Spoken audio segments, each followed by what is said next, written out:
people have just decided that, well, Russia's only 50 kilometers away, the border from the city, and they can't, live underground forever. So they've kind of decided that whilst the risk remains low because these attacks are quite intermittent, they're going to get on with life.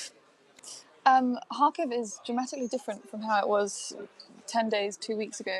I've been here all that time with a few days in the Donbass.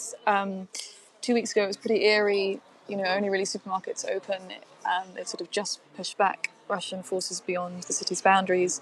But now I'm currently sitting in a cafe that's full of people eating lunch, having quite a relaxed time, and seemingly unconcerned by the fact that the city does actually still sit within range of Russia's artillery. But yeah, it's reopening here and getting much busier every day. It's interesting. Is that because people are, confident that the Ukraine are making gains and securing their position against Russia? Or is it just war weariness and an acceptance of having to sort of muddle through and get back to some sort of normality? I think it's a mix of the two. Kharkiv is one of Ukraine's sort of success stories, and they are slowly pushing Russian forces further back, and that means that Russia's main artillery is tied up in that battle on the front line, so they're only occasionally still shelling the city.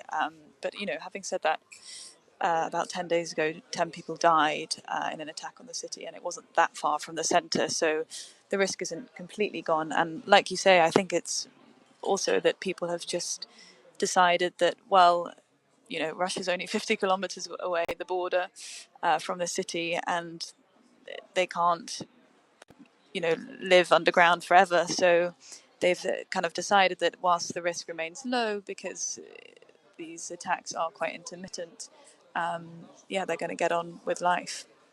And I was talking about grain, and President Zelensky warning about the amount of grain which is stuck in Ukraine, which would otherwise go elsewhere.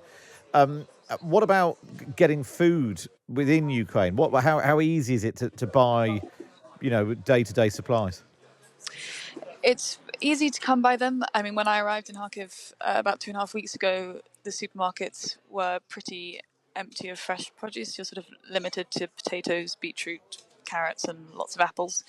But now there's much more available. If you go further east, however, it's difficult. Farmers are, some of them are still in Slavyansk on the weekend, which is sort of a bit back from Severodonetsk. There were farmers who were selling their kind of kitchen garden wares on the street, and kind of fresh produce that way.